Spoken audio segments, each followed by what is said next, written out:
6개월 뒤에 평가받겠습니다. 다음 시간에는 기존에 10배 올랐던 종목만 좀 더 심도 있게 접근을 해드릴까 합니다. 돈 벌 게 참 많아지는 것 같아요. 해서 이 집값의 초양극화가 어디까지 계속 이어지기는 쉽지 않다라는 거. 네. 그러니까 뭐 마지막으로 그러니까 제가 그냥 한 가지 장표 정도 말씀드리면 이게 왜냐면 하도 이건 뭐 저기 프랑스 국기입니까? 잠시만 이 얘기를 프랑스 국기는 아니죠.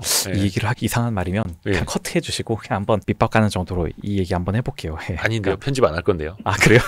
이게 위에 있는 두 그래프가 일본의 출산율이거든요. 네네네. 그리고 아래는 우리나라의 출산율입니다. 근데 비슷하네요.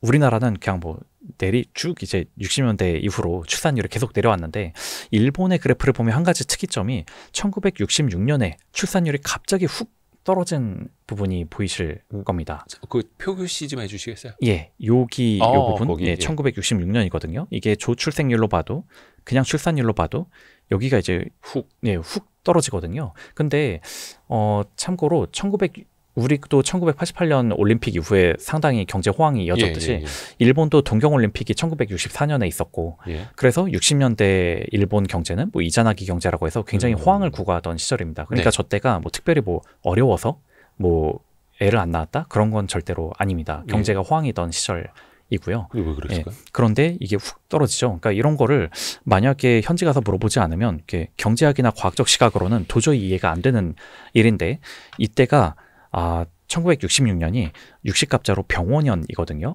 그리고 병오년은 붉은 말의 해입니다. 그리고 붉은 말의 해에 말띠 여자는 팔자가 사납다라는 이런 게 있다 보니까 일본인도 내가 태어날 아이가 성별이 뭔지는 알 수 없잖아요. 그러니까 딸을 낳을까봐 집단적으로 아예 애를 안 가지기로. 팔자 사나운 딸을 낳을까봐 저때 다 임신 출산을 안 했다. 그렇죠. 모두가 그냥 그 병오년은 뭔가 이렇게 한마디로 좀 불길하다. 뭐 어떤 그 남자애라면 모르겠지만 특히 여자로 나오면은 이거는 불길하다라고 생각을. 저는 그 일본 사람들이 그렇게 믿었다라는 거. 그렇죠. 그리고 실제로 60년 전, 그거보다 60년 전 1906년의 일본 신문들을 보면 병오년생 여자들이 이렇게 시집을 못 가서 비관 자살을 했다. 뭐 이런 얘기들이 되게 많다는 거예요. 1906년. 그러니까 66년. 60년마다 똑같은 이 방송 보시는 66년 우리 저기 그러니까. 여성 어르신분들, 이모님들 댓글 좀 달아주십시오. 어떻게 살고 계신지. 근데 이거는 뭐 저도 약간의 공부를 해서 왔는데 뭐 갑자기 명리학이 나왔어요? 네네. 이 병과 오라는 글자는 이게 화기운이긴 하거든요. 둘 다. 그러니까 화기운이 굉장히 세다는 건데 근데 이 화기운이라는 게 되게 외향성, 그러니까 이렇게 사주 명리학적으로 해석을 하면은 어떤 그 여름과 낮의 기운 뭐 이런 거라서 이게 굉장히 좀 외향적이고 뭐 그런 거라서 사실은 요즘 시대에 굉장히 권장되는 그런 사회생활하는 여성분에게는 예, 그렇죠. 그런데 옛날에는 약간 뭐 여자가 드세다. 그렇죠. 약간 그런 식으로 이제 여자가 말 많이 하면은 뭐 이렇게 해석을 하다 보니까 사실은 좀만 공부해보고 하면은 이게 전혀 저럴 일이 아닌데 그냥 모두가 저렇게 믿으니까 옛날이니까. 그렇죠. 막 옛날이니까 이제 보면은 내년이 병오년이거든요. 아 그래요? 예. 올해 을사년 내년이 병오년인데 저는 오히려 아까도 말씀드렸듯이 병오가 아주 이렇게 물론 명리학이 맞냐 틀리냐를 떠나서 그냥 그 논리를 가져와도 이게 뭐 천간도 불이고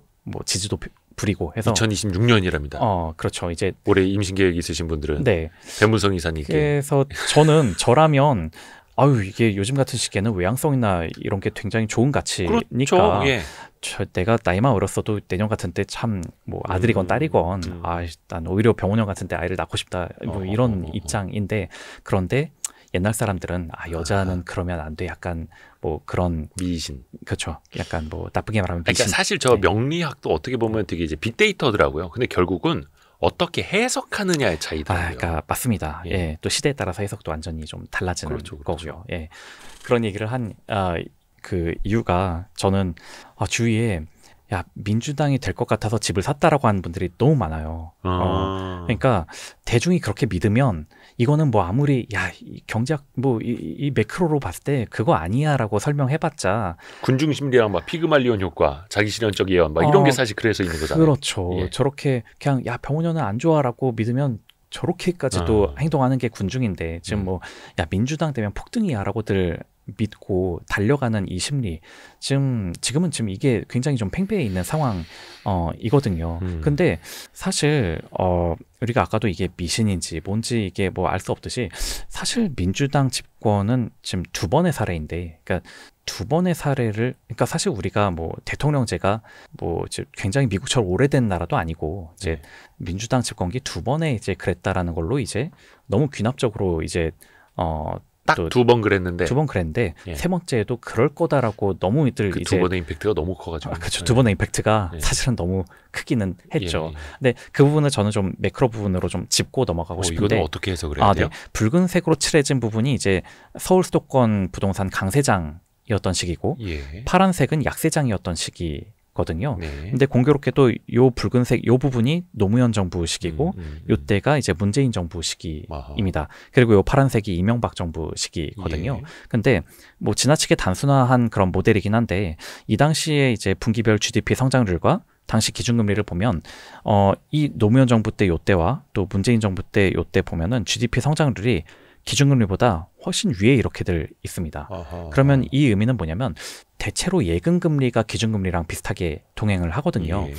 그런데 GDP 성장률이 저렇다는 거는 사회에 웬만한 데 투자하면 저 정도는 번다. 웬만해선 벌었다. 제 웬만해서는 벌 수 있는 그런 환경이다. 그러니까 예금하면 바보고 뭔가에라도 투자를 해야 된다. 약간 그런 게 상당히 작동하는 그런 매크로 환경이라는 거죠. 그럼 저런 환경에서는 웬만한 수요 억제책이 정말 완벽하게 틀어막지 않고서는 잘 먹히지가 않습니다. 그냥 수요 억제 어설프게 했다가는 여기저기로 그냥 막 이렇게 풍선 효과로 그냥 삐져 나가기 일쓰고 네. 어떻게든 우회적인 방법을 찾아서 이렇게 막 집을 사고 막 이렇게 되거든요. 가령 문재인 정부 이제 2019년 말부터는 뭐 15억 이상 아파트는 주담대 대출 금지 뭐 이런 게 있었지만 그런 게 있었더니 두 가지로 효과가 나왔죠. 하나는 이제 그랬더니 이제 드디어 지방에 막 이제 좀 밑에 있는 집들이 그렇죠. 좀 그런 집들로 막 그쪽이 이제 많이 상승했고 또 하나는 이제 꼼수를 써서 이제 사업자 대출로 막 이제 막 이렇게 대출을 그러니까 받아서 풍선 효과가 막 하여튼 일어나죠. 그렇죠. 막 이렇게 일어나죠. 그러니까 저렇게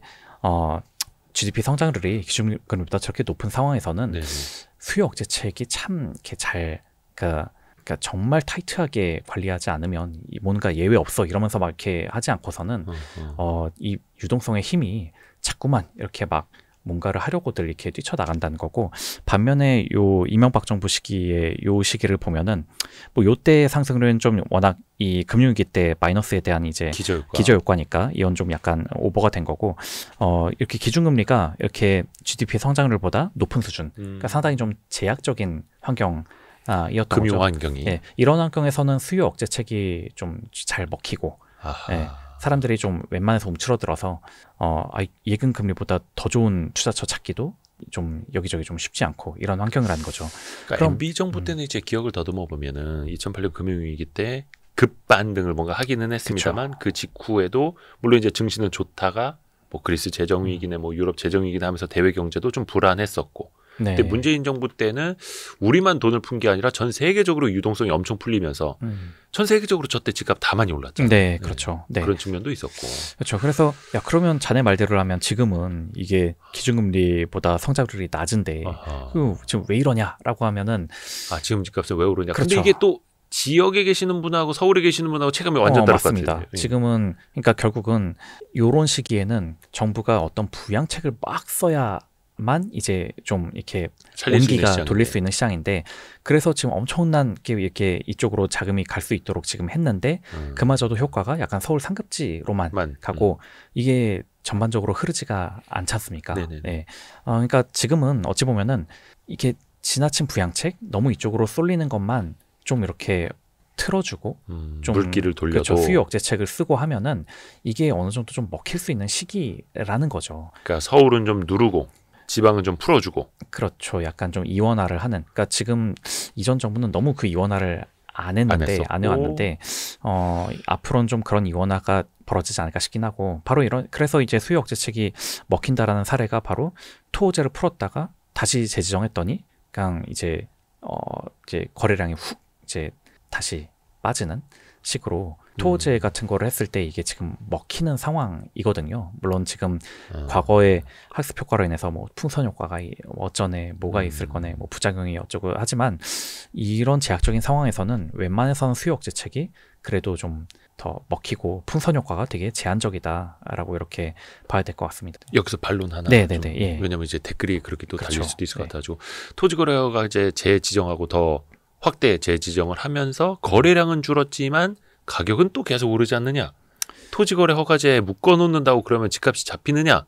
아니다. 이렇게 또 반론하시는 분들도 있지 않나요? 맞습니다. 저는 그게 또 하필이면 지금 이 시기가 이제 다 민주당이 되면 집값 오른다 이제 요 내러티브랑 그거랑 또 겹쳐져서. 그리고 또 이제 스트레스 DSR 3단계가 뭐 7월부터 시행되니까 그 전에 대출 조금이라도 더 나오는 네. 시기에 더 땡겨서 좀 사야 된다. 요게 지금 이 6월 달은 지금 그 분위기가 지금 그게 상존하는 상황이라고 보고 있거든요. 그래서 이거는 이제 앞으로 정부 정책도 나오고 또 이제 스트레스 DSR 3단계도 실행이 되고 하는 7월 이후는 어떻게 변할지도 한번 지켜봐야 되는 문제이기는 하고요. 이제 토호제의 효과에 대해서는 좀 또 서로 어떻게 연구하냐에 따라 결과가 매우 다르긴 할 텐데 일단 뭐 보시면은 토호제로 묶이지 않았던 반포와 토호제로 묶였던 잠실과 삼성의 어떤 연차가 그래도 비슷한 대단지 아파트들의 집값 상승률을 보면은 토호제 지정 이전에는 잠실과 삼성의 상승률이 좀 더 높기는 했습니다. 네. 그런데 이제 토호제 지정되고 나서는 이제 반포가 확실히 더 높고 이제 잠실과 삼성이 상승률이 좀 더 상대적으로 낮은 상승률 자체는 달라지고 있는 상승률도 이렇게 달라졌고 그리고 거래량이란 것도 반포의 이 두 아파트 단지 합치면 이제 잠실 S와 이제 세대수가 비슷한데 토호제 지정 전에는 확연히 이 잠실의 거래량이 더 많았거든요. 빨간색으로 된. 근데 토호제를 시행했더니 이제는 오히려 반포가 더 거래량이 많거나 좀 비슷해지는. 그러니까 토호제를 하니까 그 지역의 거래량이 위축되고 상승률이 둔화되는 효과는 지금 있기는 있었던 거죠. 네. 그래서 우리가 또 보는 거는 언론 헤드라인에 나오는 한두 채 이게 또 상징처럼 우리가 보이기는 해서 약간 좀 착시가 있을 수는 있겠네요. 네, 뭐 물론 이것 때문에 반포가 더 상대적으로 더 이렇게 가는 바람에 반포가 더 많이 올랐다 뭐 이런 반론도 있긴 한데 근데 반포도 과거에 비해서는 거래량이 좀 많이 좀 줄어든 거는 사실이기는 하고 뭐 가격 부분은 지금 뭐 어쨌든 뭐 민주당 되면 급등한다 뭐 이 내러티브가 이제 조바심을 더 최근에 이렇게 더 불을 지핀 상황이기는 해서 이번 정부가 아무튼 참 잘 대처해야겠습니다. 예. 그러니까 이게 뭐든지 이제 극단까지 가면은 반대되는 게 나타나기 그렇죠. 마련인데 이재명 정부에서는 어떤 정책을 펼칠 것인가 요거 하나가 또 이제 또 시장에 어떤 영향을 미칠 것인가 또 트리거가 될 것인가는 또 나오면 배무성 이사님한테 이것도 한번. 네, 아니 뭐 지금은 저도 참 부담되는 게 아까 굳이 뭐 병원연의 그런 사례를 이렇게 무리하게 들어오면서까지 지금 군중심리가 워낙 지금 이게 서울에 이제 그 상급지 아파트를 사야 된다라는 심리가 세다 보니까 이런 심리가 뭐 한순간에 식지는 않거든요. 그래서 이 심리 때문에 이 열기가 좀 더 가기는 할 텐데 근데 저는 그 이면의 리스크로서 앞서 말씀드린 그런 어떤 매크로 국제 경제 부분의 그런 리스크와 그리고 이제 정부 정책이라는 것도 이전 정부와는 좀 더 다르게 좀 더 균형 발전이라는 쪽으로 갈 수도 있고 혹은 또 이제 보유세라는 부분에서도 좀 더 전향적으로 나올 수도 있는 부분 이런 부분은 지금 보면 시장이 무시하고 있는 영역인 것 같아요. 그러니까 이런 걱정을 반영한다면 이 거래량이나 이 가격이 좀 이렇게 갈 수는 없을 텐데 이런 걱정은 지금 전혀 하지 않고 오로지 민주당 되니까 이제 앞으로 계속 급등할 거다. 그 화폐 가치가 뭐 이제 점점 타락할 거다. 뭐 요거만 지금 막 한껏 반영하면서 고양된 분위기인 것 같아서 저는 좀 요런 리스크도 우리가 한번 짚어보자. 네, 그러니까 사실 시장의 움직임 또 정부의 규제 어떤 게 먼저인지 어떤 것까지 예측하고 또 시장에 반영이 되고 있는지 또 재규성 이론이라는 것도 있습니다만 시장에 이런 게 또 반영이 되는 것까지도 또 반영을 하고 있을 수도 있겠고 어렵습니다. 근데 민주당 정권이 되면은 집값이 오를 거야라는 학습 효과가 있다라는 것도 이재명 정부가 알고 있을 거고 그렇죠. 예. 그래서 어렵기는 합니다만 그래서 아마 이번에 또 만약에 이 정권 내에서도 폭등을 하면 그러면 이제 민주당이 짊어져야 될 짐은 이게 그 무게가 장난이 아닐 겁니다. 뭐 그럼 3아웃 되는 거죠 뭐. 뭐 약간 씁쓸한 편이지만 어. 좀 긴장해야죠. 예, 그 부분은. 오늘 이게 사실 좀 쉽지 않은 내용이었거든요. 예. 되게 딥하게 들어갔습니다만 네. 되게 흥미진진하게 들었습니다. 그렇게 들어주셔서 감사합니다. 너무 예. 감사해요. 뭐 시간이 벌써 1시간 반이 흘러갔어요. 그래요? 모르셨죠? 네, 1시간 반 지난 거. 편집을 잘 해주셔야 될 텐데. 편집 안 한다니까요. 이거 아무도 안 보겠는데 이런 아까 거 너무 핵폭탄부터 저기 뭡니까? 병오년? 네. 네, 2026년이 병오년이라는 좀 거. 무리수를 많이 두기는 했는데 뭐 워낙 편집을 잘 해주시니까 그걸 믿고 너무 제가 재밌었어요. 무리수를 많이 둬봤습니다. 너무 재밌었습니다. 그래서 오늘 라이프 자산운용 배문성 이사님과 함께한 시간이었습니다. 감사합니다, 이사님. 네, 감사합니다. 고맙습니다. 네.